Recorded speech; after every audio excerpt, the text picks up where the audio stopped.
नमस्कार विद्यार्थी मित्रांनो, आज आपण इयत्ता 9वीच्या मराठीच्या पाठ्यपुस्तकातील 9वी कविता मी वाचवतो या कवितेचा अभ्यास करणार आहोत। या कवितेचे कवी आहेत सतीश काळसेकर।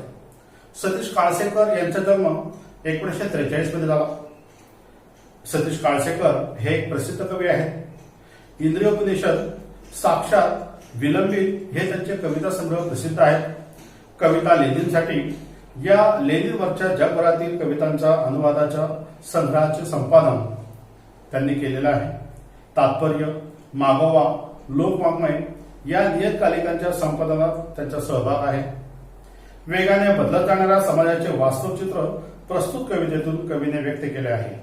कवी त्यांच्या स्वतंत्र अस्तित्वाच्या गोष्टी वाचू इच्छितात। महानगरी जीवनातील अस्तित्वाच्या अवकाळीचे भोवतालच्या सामाजिक स्थितीचे चित्रण काळसेकर यांच्या कवितेत आहे। प्रस्तुत कविता ही साधना दिवाळी अंक 2007 या मासिकातून घेतली आहे।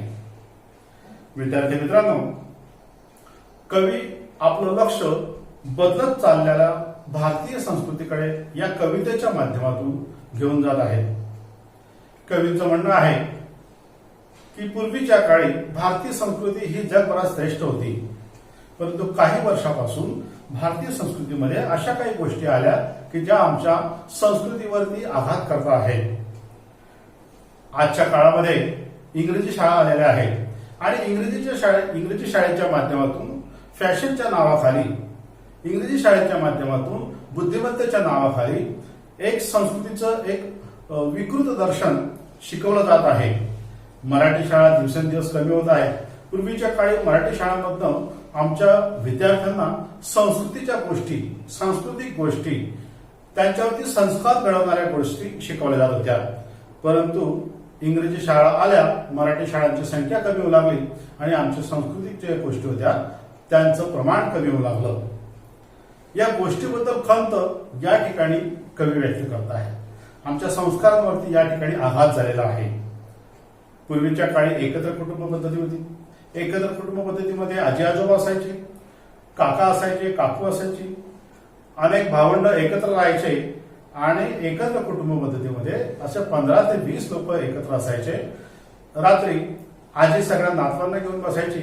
आजी त्या नातवांना गोष्टी सांगायची आणि गोष्टी सांगत असताना त्या गोष्टी ऐकता ऐकता नातवं झोपून जायचे। सगळे नातवंड सुट्टीच्या दिवशी शेतामध्ये जायचे, एक मौज मजा यायची। परंतु आजच्या बदलत्या संस्कृतीमध्ये विभक्त कुटुंब पद्धती आली आणि विभक्त कुटुंब पद्धतीमध्ये शहरीकरण वाढलं। या शहरीकरणामुळे, या विभक्त कुटुंब पद्धतीमुळे आजी आजोबा गावाकडे राहिल्या, आम्ही मात्र शहरात राहिलो आणि शहरामध्ये आम्ही जेव्हा राहायला लागलो तर आम्ही इंग्रजी शाळेमध्ये शिक्षण घ्यायला लागलो। त्यामुळे कालांतराने ही आजी आजोबा आमच्या घरातनं वृद्धाश्रमामध्ये गेल्या आणि वृद्धाश्रमामध्ये ते राहू लागले। घराच्या कोटवाड्यामध्ये लहान मुलं राहू लागले, आई आणि वडील हे नोकरीवर जाऊ लागले। अशा प्रकारे आमच्या संस्कृतीचा दिवसेंदिवस हनन होऊ लागलं। या गोष्टीकडे लेखक, कवी आपलं ध्यान, आपलं लक्ष घेऊन जात आहे। आजी राहिले नाही, आजोबा राहिल्या नाही, एकत्र कुटुंब पद्धती राहिले नाही, जुने खेळ राहिले नाही, जुन्या गोष्टी राहिल्या नाही, जुने पक्वान राहिले नाही। अशा अनेक गोष्टी आमच्या लक्षात आणून देण्याचा प्रयत्न कवी काळसेकर या ठिकाणी करत आहेत। या एकत्र कुटुंब पद्धतीमधून आम्हाला संस्कार मिळायचे, परंतु विभक्त कुटुंब पद्धतीमधून वृद्धाश्रमाची निर्मिती झाली आणि आजी आजोबा त्या ठिकाणी दुःख भोगत आहेत, आम्ही मात्र शहरामध्ये राहतोय। अशा प्रकारची अतिशय विचित्र परिस्थिती आजच्या काळामध्ये आमच्या देशामध्ये निर्माण झालेली आहे आणि यातून आमच्या संस्कृतीचं हनन हे दिवसेंदिवस होत आहे। ही गोष्ट कवी या ठिकाणी आमच्या लक्षात आणून देऊ इच्छितात। आपण कवितेचं आधी वाचन करूया, त्यानंतर मी तुम्हाला स्पष्टीकरण सांगेन। बघूया। हाकेतून हद्दपार होते आई, हंबरायच्या थांबल्यात गोठ्यातल्या गाई। हरवत चाललाय किराणा आणि भुसार, सुपर मार्केटच्या झगमगाटात झरझर। लोहाराचा भाता आणि कुंभाराचा आवा, निघून चाललाय गावगाड्यांसोबत मुकाट। कलईची झिली विस्तारासोबत निघून गेली, मागच्या धगीवर रटणारी आमटी राखेसहित दुरावा केली गॅसच्या शेगडीवर। बोलाचालीतून निघून चालली माझ्या आईची बोली, सुटीत आता खेळत नाही मुलं, विटीदांडे आणि लगोऱ्या। थांबून गेलाय त्यांचा दंगा, आट्यापाट्या आणि पिंगा, परकऱ्या मुली खेळत नाहीत आता आधीचे मातीतले खेळ. पोरं आता दंग असतात दूरदर्शनच्या चॅनलवर, बघत क्रिकेटची मॅच आणि उलगडत क्राईम थ्रिलर. लिहिले हात आता राहिले नाहीत लिहिते, शब्द बापुडे केवळ वारा तसे भिरून जात आहेत. मी वाचवतोय माझी कविता, माझी आणि माझी आई आणि माझी बोली आणि माझी भूमी कवितेसोबत.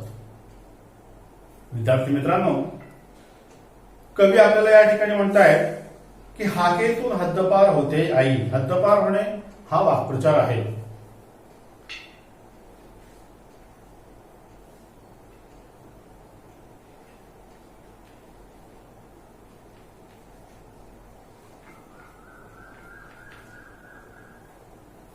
हद्दपार होणे म्हणजे जीवनातून निघून जाणे. तर आई हा शब्द आमच्या जीवनातून जणू काही हद्दपार झालेला आहे, आमच्या जीवनातून पूर्णपणे निघून गेलेला आहे. आज आम्ही इंग्रजी शाळेमध्ये शिकतो आणि इंग्रजी शाळेमध्ये आईऐवजी मॉम म्हणतो, आईऐवजी मम्मी म्हणतो, वडिलांना बाबाऐवजी आम्ही डॅडी म्हणतो. अशा प्रकारची संस्कृती आल्यामुळे आमचे जे आई शब्द आहे, ज्या आईपासून आम्हाला संस्कार मिळत होते, हे सगळे नष्ट झालेले आहेत, हे सगळं कमी झालेलं आहे. आणि आई आमच्या बोलीभाषेतून नष्ट झालेला आहे, त्याच्याऐवजी इंग्रजी शब्दांनी त्याची जागा घेतलेली आहे. हाकेतून हद्दपार होते आई, हमरायच्या थांबल्यात गोठ्यातल्या गायी. पूर्वीच्या काळी गावामध्ये गोठा असायचा, गोठ्यामध्ये गायी असायच्या आणि त्या गायी आपल्या पिलांसाठी हंबरायच्या. हंबरणे म्हणजे ओरडणे. गायींचं जे ओरडणं असतं त्याला हंबरणं असं म्हणतात.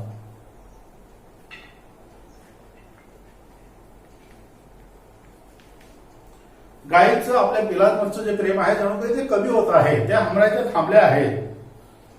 हरवत चालाय किराणा आणि भुसार. पूर्वीच्या काळी आम्ही महिनाभराचा किराणा दुकानात आणत होतो, परंतु आजच्या कालावधीमध्ये, आजच्या काळात आम्ही सुपर मार्केटमध्ये जातो.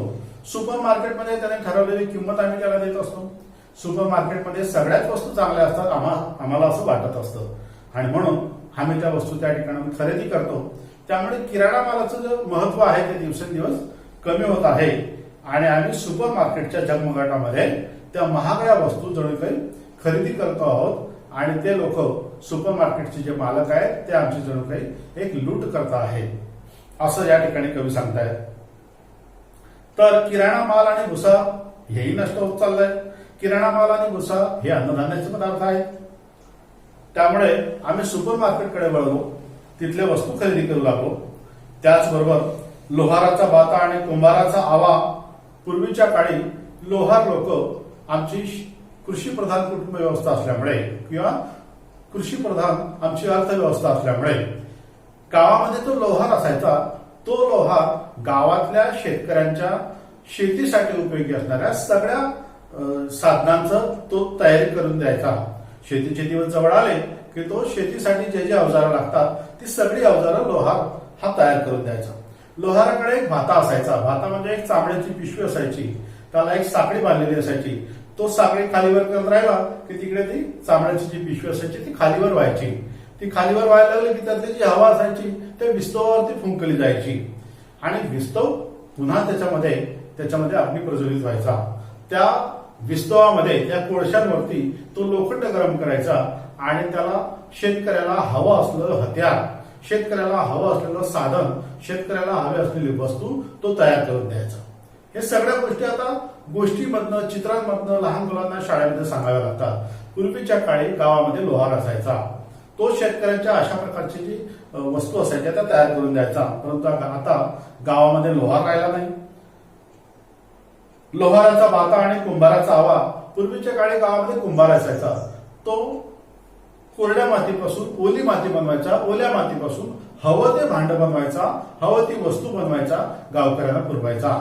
तो चाकाच्या साहाय्याने ही वस्तू बनवायचा. परंतु आताच्या कालावधीमध्ये त्या कुंभाराचं जे मातीपासून बनवलेलं भांड आहे तेही बंद झालं. आम्ही प्लॅस्टिककडे वळलो, आम्ही आधुनिकतेकडे गेलो, आम्ही शहरांकडे गेलो आणि त्यामुळे कुंभाराचा व्यवसाय, कुंभाराचं चाक, कुंभाराचा जो आवा आहे तो आवा आम्ही चित्रांमधून विद्यार्थ्यांना, मुलांना दाखवायला लागलो.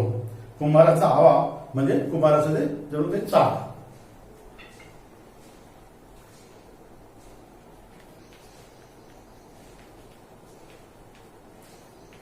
लोहाराचा भाता राहिला नाही, कुंभाराचा आवा राहिला नाही, निघून चाललाय गावगाड्यासोबत मुखाट. आणि पूर्वीचा जो गावगाडा होता, गाव चालण्याची जी पद्धत होती ती सगळी बदलली.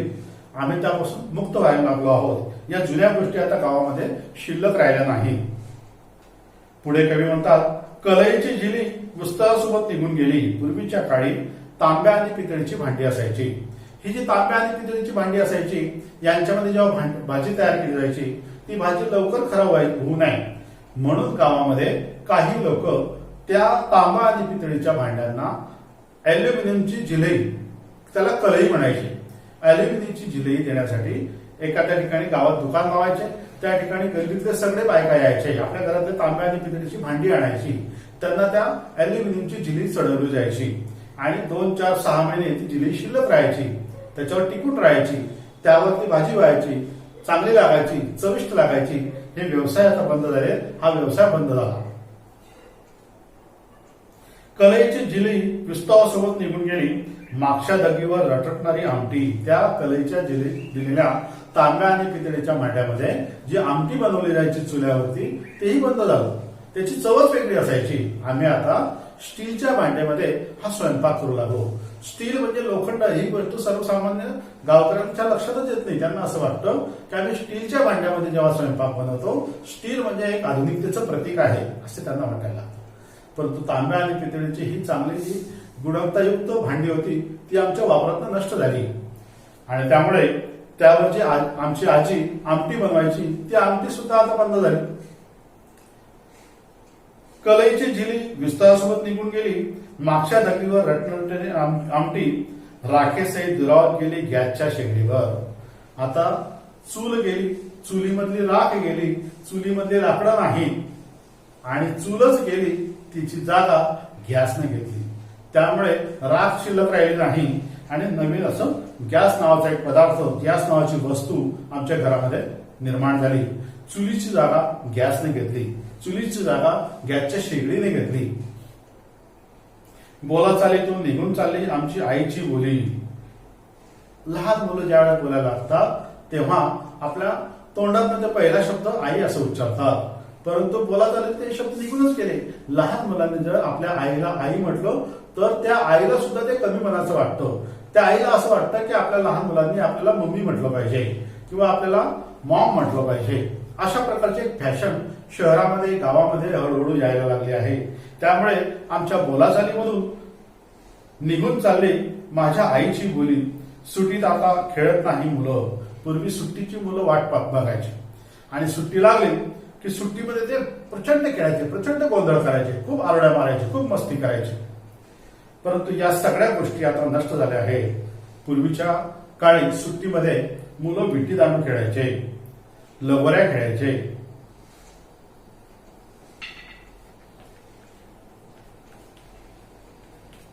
विटी दांडू म्हणजे गावामध्ये एक मोठा दांडू असतो आणि एक छोटी दांडू असतो.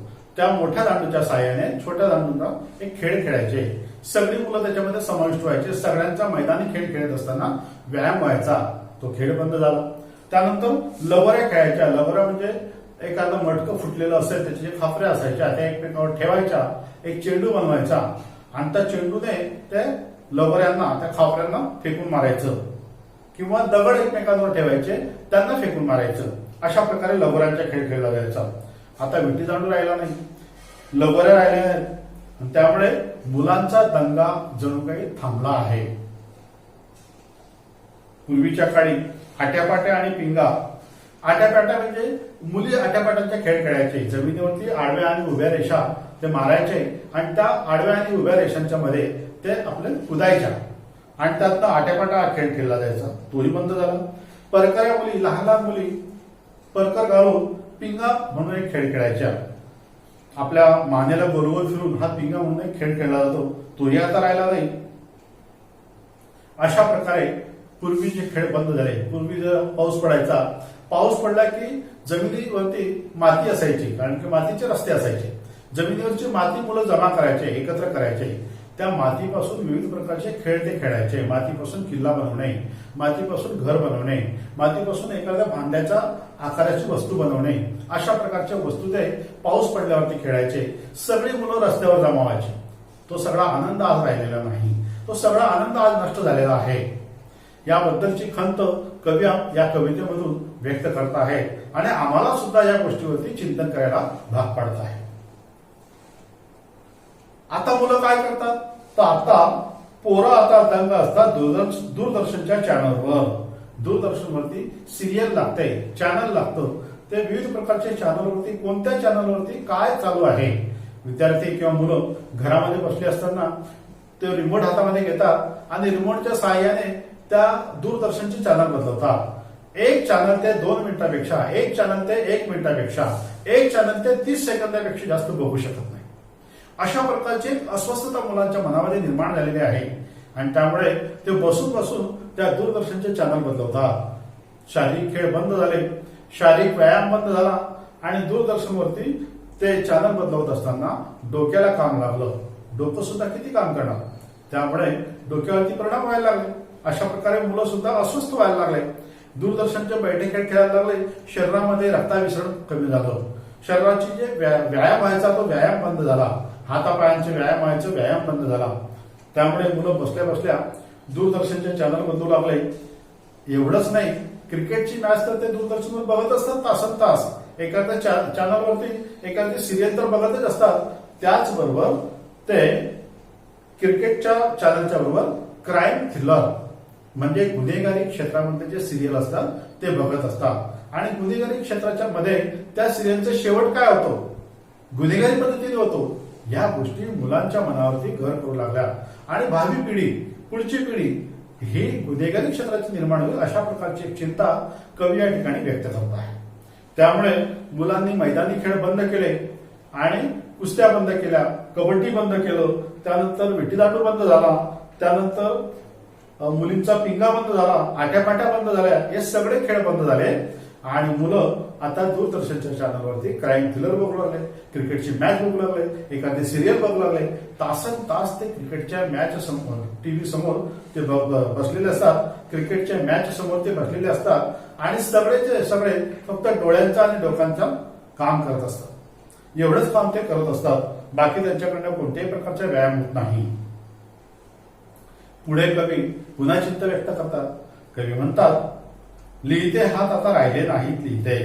पूर्वीच्या काळी नवीन नवीन साहित्य लिहिलं जायचं, परंतु आता साहित्यामध्ये सुद्धा कोणाला रुची नाही. नवीन नवीन साहित्य निर्माण होत नाही. नवीन साहित्य निर्माण होत नाही म्हणून वाचक सुद्धा कमी झाले आणि जे काही शब्द लिहिणाऱ्यांच्या, कवींच्या, लेखकांच्या तोंडातून बाहेर येतात ते जणू काही एक वारा होऊन वाऱ्यामध्ये विरून जातात. लिहिते हात आता राहिले नाहीत लिहिते, शब्द बापुडे केवळ वारा. बापुडे म्हणजे बिचारे.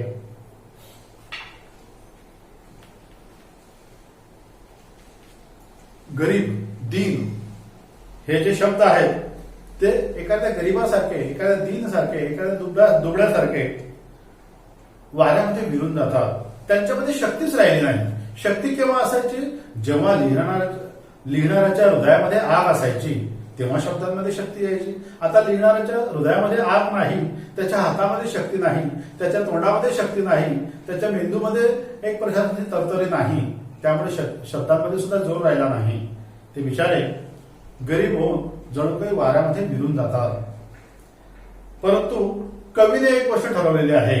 कवी पुढे म्हणतात, मी वाचवतोय माझी कविता. कवी आपली कविता वाचवता आहे, आपली संस्कृती वाचवण्याचा प्रयत्न करता आहे. कवी म्हणतात, मी वाचवतोय माझी कविता, माझी आई. ते आपली आई सुद्धा वाचवत आहे, आपली कविता सुद्धा वाचवत आहे. कवितेच्या माध्यमातून आपली संस्कृती वाचवत आहे. मी वाचवतोय माझी कविता, माझी आई, माझी बोली. ते आपली मराठी भाषा, आपली मायबोली सुद्धा वाचवत आहे. एवढंच नाही, आणि माझी भूमी, आपली जमीन, आपली मातृभूमी, हिला सुद्धा ते वाचवत आहे. कारण की ही मातृभूमी जर वाचली तर आम्ही शिल्लक राहणार, या मातृभूमीचं अस्तित्व राहिलं तर आमचं अस्तित्व शिल्लक राहणार. ही गोष्ट कवींना या ठिकाणी सांगायची आहे. आणि म्हणून कवी म्हणतात की मी वाचवतोय माझी कविता, माझी आई, माझी बोली, माझी भूमी या कवितेसोबत. अशा प्रकारे कवी आम्हाला असं म्हणतात की मी या सगळ्यांना वाचवतो आहे. शेवटचा संदेश कवी आम्हाला देतात की मी ज्याप्रमाणे या सगळ्यांना वाचवतो आहे तुम्ही सुद्धा आपली कविता, आपली मायबोली, आपली आई, आपली भूमी या सगळ्यांना आम्ही वाचवलं पाहिजे अशा प्रकारचा एक संदेश या ठिकाणी कवी आम्हाला देऊ इच्छितात। आणि या जगमगाटाच्या मागे न जाता आम्ही आमची संस्कृतीचं रक्षण केलं पाहिजे अशा प्रकारचा संदेश कवी या ठिकाणी आम्हाला देतात। विद्यार्थी मित्रांनो, पुढे काही स्वाध्याय मी आपल्याकडनं सोडून घेणार आहे, तर स्वाध्यायाला आपण बघायचं आहे। प्रश्न पहिला बघा, पेज नंबर 35 वरती प्रश्न पहिला प्रश्न आहे, कोष्टक पूर्ण करा। 2 भाग दिलेले आहेत, पूर्वीचे व्यवसाय, दुसरा भाग आहे पूर्वीचे खेळ। पूर्वीचे व्यवसायामध्ये म्हटलं आहे लोहार, कुंभार, भांड्यांना कलई देणे हे पूर्वीचे व्यवसाय होते। पूर्वीचे खेळ लगोरी, विटीदांडू, आट्यापाट्या हे पूर्वीचे खेळ होते। प्रश्न दुसरा बघा, मनोरंजनाचे घटक। 2 घटक विचारले आहेत, पहिलं म्हणजे आजचे स्वरूप, दुसरं आहे कालचे स्वरूप। आजच्या स्वरूपामध्ये दूरदर्शनवर क्रिकेट मॅच बघणे हे मुलांचं मनोरंजनाचं स्वरूप आहे। त्याचबरोबर क्राईम थ्रिलर बघणे हे आजच्या विद्यार्थ्यांचं, मुलांचं मनोरंजनाचं स्वरूप आहे। दुसरं बघा कालचे स्वरूप, पूर्वी विटीदांडू खेळणे, लगोऱ्या खेळणे, आट्यापाट्या खेळणे, पिंगा खेळणे, मातीतले खेळ खेळणे अशा प्रकारचं कालचं स्वरूप होतं। प्रश्न तिसरा बघा, जुन्या गोष्टींपैकी वाचाव्या वाटणाऱ्या गोष्टी। दुसरं कॉलम आहे, त्यापैकी वाचवायची तुमची मते, कारणे, म्हणजे कोणत्या कारणामुळे ती गोष्टी आपण वाचवली पाहिजे। पहिलं कॉलम बघा, जुन्या गोष्टींपैकी वाचाव्या वाटणाऱ्या गोष्टी। पहिली गोष्ट आहे कविता। कविता वाचावी असं तुम्हाला का वाटतं? जर कविता वाचली तर मन समृद्ध होते। त्यानंतर दुसरं आहे वाचाव्या वाटणाऱ्या गोष्टींमध्ये दुसरी गोष्ट आहे आई।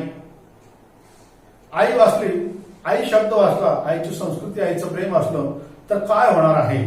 तर प्रेम, माया, जिव्हाळा हे आम्हाला भेटणार आहे, भेटतो आहे, भेटत होता। तिसरं आहे बोली। आमची बोली वाचली, ती का वाचली पाहिजे? त्यामुळे विचार व्यक्त करता येतात। शेवटचं आहे भूमी। आमची जर जमीन, आमची भूमी वाचली तर काय होणार आहे? मुलांवर निष्ठा असणार आहे, किंवा हे जे भारतीय मूल्य आहे यांच्यावर आमची निष्ठा असणार आहे। भारतीय मूल्यांवरती निष्ठा राहणे यासाठी आमची भूमी पण वाचली पाहिजे। अशा प्रकारे या ठिकाणी पाठ संपलेला आहे। या कवितेचं तुम्ही पण वाचन करा, समजून घ्या। धन्यवाद।